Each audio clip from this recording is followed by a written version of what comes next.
नमस्कार, आप देख रहे हैं न्यूज 80 और मैं हूं आपके साथ शिवानी शर्मा। उत्तर प्रदेश की राजनीति, मौसम, किसान, अदालत और बड़ी प्रशासनिक खबरों के साथ हाजिर है आज की 15 फटाफट बड़ी खबरें। तो चलिए शुरू करते हैं आज का सुपरफास्ट बुलेटिन। गोरखपुर में मुख्यमंत्री योगी आदित्यनाथ ने जनता दर्शन कार्यक्रम में करीब 200 फरियादियों से मुलाकात कर उनकी समस्याएं सुनी। सबसे अधिक शिकायतें जमीन विवाद और भू माफियाओं से जुड़ी हुई थीं, जिन पर उन्होंने अधिकारियों को सख्त कार्रवाई के निर्देश दिए। मुख्यमंत्री ने कहा कि गरीब और बेसहारा लोगों को न्याय मिलना चाहिए। दिन की शुरुआत उन्होंने गोरखनाथ टेम्पल में पूजा अर्चना से की और गौशाला में गायों की सेवा की। जनता दर्शन में विभिन्न जिलों से आए लोगों ने इलाज और अन्य समस्याएं रखी। मुख्यमंत्री ने आयुष्मान कार्ड व आर्थिक सहायता उपलब्ध कराने का भरोसा दिया तथा बच्चों को चॉकलेट भी बांटी। उत्तर प्रदेश के उप मुख्यमंत्री ब्रजेश पाठक ने बाराबंकी में कहा कि भविष्य के युद्धों में ड्रोन की भूमिका सबसे महत्वपूर्ण होगी। उन्होंने बताया कि नोएडा में अत्याधुनिक ड्रोन निर्माण फैक्ट्री स्थापित की जाएगी, जिससे राज्य ड्रोन तकनीक का प्रमुख केंद्र बनेगा। स्वास्थ्य क्षेत्र में उन्होंने विशेषज्ञ डॉक्टरों को 5 लाख रुपए मासिक तक वेतन देने की बात कही। साथ ही हर जिले में मेडिकल कॉलेज और प्रत्येक मंडल में कैंसर अस्पताल खोलने की योजना बनाई। उन्होंने जिला अस्पतालों को ऑनलाइन माध्यम से Sanjay Gandhi post granted institute of medical science से जोड़ने और सभी CHC में 24 घंटे आपातकालीन सेवाएं सुनिश्चित करने के निर्देश दिए। उत्तर प्रदेश में महिला सशक्तिकरण को बढ़ावा देने के लिए सरकार ने 3 करोड़ महिलाओं को विभिन्न योजनाओं और स्वयं सहायता समूहों से जोड़ने का लक्ष्य रखा है। मुरादाबाद में आयोजित कार्यक्रम में उप मुख्यमंत्री केशव प्रसाद मौर्य ने बताया कि 1 करोड़ महिलाओं को लखपति दीदी बनाने की दिशा में तेजी से कार्य किया जा रहा है। उन्होंने कहा कि सरकार महिलाओं को आर्थिक रूप से आत्मनिर्भर बनाने के लिए कौशल विकास और रोजगार, वित्तीय सहायता और उद्यमिता को बढ़ावा दे रही है। इस अभियान से ग्रामीण और शहरी क्षेत्रों की महिलाओं की आय बढ़ेगी, परिवारों की आर्थिक स्थिति मजबूत होगी तथा प्रदेश की अर्थव्यवस्था और महिला भागीदारी को नई दिशा मिलेगी। गोरखपुर दौरे पर पहुंचे मुख्यमंत्री योगी आदित्यनाथ ने दक्षिणांचल क्षेत्र को औद्योगिक हब बनाने के लिए ग्रेटर GIDA विकसित करने की घोषणा की। चिल्लू पार में लगभग 300 करोड़ रुपए की 319 विकास परियोजनाओं का लोकार्पण और शिलान्यास करते हुए उन्होंने कहा कि क्षेत्र में सीमेंट फैक्ट्री, पावर प्लांट, आधुनिक पेंट यूनिट और डिस्टिलरी सहित कई बड़े निवेश प्रस्तावित आए हैं। मुख्यमंत्री ने पूर्ववर्ती सरकारों पर निशाना साधते हुए आरोप लगाया कि चाचा भतीजे की जोड़ी जनता के अधिकारों और नौकरियों में बाधा डालती थी। उन्होंने कहा कि वर्तमान सरकार ने निवेश, रोजगार और बुनियादी ढांचे के विकास को नई गति दी है। फर्रुखाबाद में आयोजित एक कार्यक्रम के दौरान समाजवादी पार्टी सांसद डिंपल यादव ने भाजपा पर तीखा हमला बोला। उन्होंने अपनी बेटी आदित्य यादव को लेकर कई कथित टिप्पणियों की आलोचना करते हुए आरोप लगाया कि भाजपा वास्तविक मुद्दों से ध्यान भटकाने के लिए परिवार को निशाना बना रही है। डिंपल यादव ने कहा कि राम मंदिर से जुड़े विवादों और अन्य महत्वपूर्ण मुद्दों से जनता का ध्यान हटाने के लिए ऐसे विवाद खड़े किए। उन्होंने बेरोजगारी, महंगाई, शिक्षा और स्वास्थ्य जैसे जन सरोकारों पर चर्चा की जरूरत बताई तथा पार्टी कार्यकर्ताओं से 2027 विधानसभा चुनाव की तैयारियों में जुटने का आह्वान किया। कांग्रेस सांसद इमरान मसूद ने समाजवादी पार्टी को लेकर बड़ा बयान देते हुए कहा कि मौजूदा राजनीतिक परिस्थितियों में छोटे दलों को अपना अस्तित्व बचाने के लिए राहुल गांधी का साथ देना होगा। उन्होंने दावा किया कि पश्चिम बंगाल और महाराष्ट्र में छोटे दलों के कमजोर होने से सबक लेने की जरूरत है। मसूद ने भाजपा पर विपक्ष को कमजोर करने और लोकतांत्रिक संस्थाओं पर दबाव बनाने का आरोप लगाया। उन्होंने कहा कि यदि लोकतंत्र कमजोर हुआ तो आम जनता के अधिकार भी प्रभावित होंगे। साथ ही उन्होंने विपक्षी दलों से एकजुट होकर राजनीतिक चुनौतियों का सामना करने की अपील की। उत्तर प्रदेश के समाज कल्याण विभाग ने पर्यावरण संरक्षण को बढ़ावा देने के लिए जयप्रकाश नारायण सर्वोदय विद्यालय, आश्रम पद्धति विद्यालयों, छात्रावासों और अन्य संस्थानों में मौजूद पेड़ों को डिजिटल पहचान देने का फैसला किया है। प्रत्येक पेड़ को यूनिक ID देकर विभागीय परिसंपत्ति के रूप में दर्ज किया जाएगा। पेड़ों की प्रजाति, आयु, स्थान और स्थिति का डिजिटल डाटा बैंक तैयार होगा तथा वार्षिक भौतिक सत्यापन भी कराया जाएगा। प्रमुख सचिव अनुराग यादव ने इसके निर्देश जारी किए हैं। राज्य मंत्री आसम अरुण ने कहा कि ये पहल पेड़ों की सुरक्षा और पर्यावरण जागरूकता को मजबूत करेगी।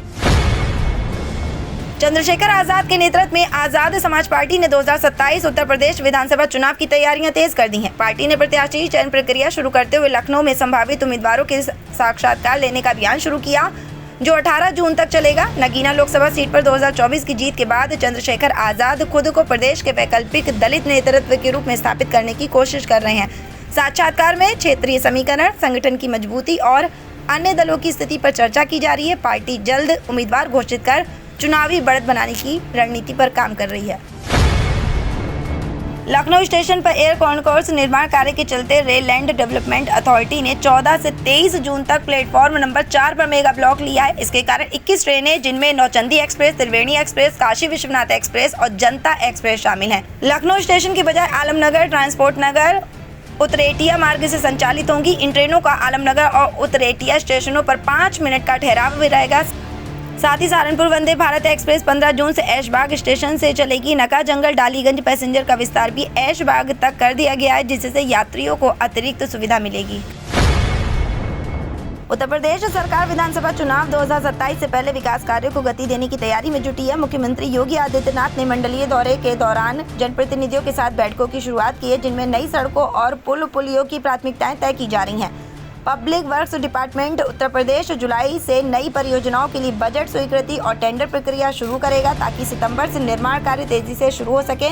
वित्तीय वर्ष में विभाग को 35,156 करोड़ रुपए आवंटित हुए हैं, जिनमें 11,718 करोड़ रुपए नई सड़कें और पुलों के निर्माण पर खर्च किए जाएंगे। इससे प्रदेश में बुनियादी ढांचे को मजबूती मिलने की उम्मीद है।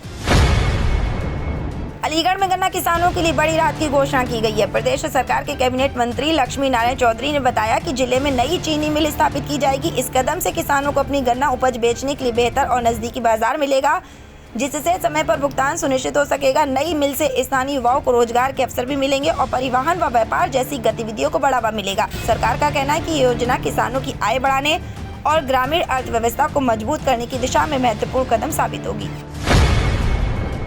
उत्तर प्रदेश के पंचायती राज मंत्री ओम प्रकाश राजभर ने अकबरपुर में प्रेस वार्ता के दौरान कहा कि पंचायत चुनाव की प्रक्रिया समाजवादी पार्टी की कानूनी चुनौती के कारण प्रभावित हुई। उन्होंने विपक्ष पर आरोप लगाते हुए कहा कि पूर्व सरकारों में कानून व्यवस्था की स्थिति खराब थी, जबकि वर्तमान सरकार में दंगा नियंत्रण बेहतर हुआ। मंत्री ने राम मंदिर से जुड़े मामले को ट्रस्ट का विषय बताते हुए SIT जांच का हवाला दिया। साथ ही उन्होंने सोशल मीडिया पर अभद्र टिप्पणियों की निंदा करते हुए बेटियों के सम्मान की बात कही और दोषियों पर कार्रवाई की मांग की। उत्तर प्रदेश में निपुण भारत मिशन को मजबूत करने के लिए योगी सरकार बड़ा कदम उठाने जा रही है। राज्य के 58 जिलों से 232 शैक्षणिक संदर्भ दाताओं को लखनऊ स्थित राज्य स्वास्थ्य एवं परिवार कल्याण संस्थान में राज्य स्तरीय प्रशिक्षण दिया जाएगा। यह प्रशिक्षण 22 जून से 10 जुलाई तक 3 चरणों में होगा। प्रशिक्षित मास्टर ट्रेनर्स आगे ब्लॉक स्तर पर शिक्षकों को आधारभूत साक्षरता, गणित और अंग्रेजी शिक्षण में प्रशिक्षित करेंगे। इस पहल का उद्देश्य प्राथमिक शिक्षा की गुणवत्ता सुधारना और बच्चों के सीखने के परिणामों को बेहतर बनाना है, जिससे पूरे प्रदेश में शिक्षा व्यवस्था को नई दिशा मिले। शामली में कथित धर्मांतरण मामले में पुलिस ने वांछित आरोपी तौफीक आलिस भोला को गिरफ्तार कर लिया है। पुलिस का दावा है कि वह हिंदू युवक आयुष मलिक के कथित धर्मांतरण और निकाह की साजिश में शामिल था और उसके पास से एक निकाहनामा भी बरामद हुआ है। इससे पहले जिम ट्रेनर चांदनी कुरैशी और उसके पिता को भी गिरफ्तार किया जा चुका है। मामले में एक डॉक्टर और कुछ मौलवियों की भूमिका की भी जाँच की जा रही है।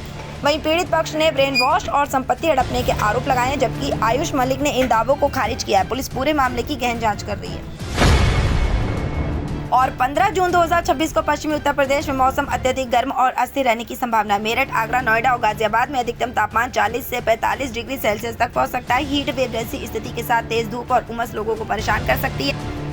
दोपहर बाद कुछ क्षेत्रों में बादल बनने और गरज चमक के साथ हल्की प्री मानसून बारिश की संभावना भी रहेगी। आगरा और मेरठ में गर्मी अधिक तीव्र रहने की आशंका है, जबकि नोएडा, गाजियाबाद में नमी अधिक महसूस होगी। कुल मिलाकर मौसम गर्म, शुष्क और कभी कभी परिवर्तनशील बना रहेगा। गर्मियों में सावधानी बरतने की सलाह दी जाती है।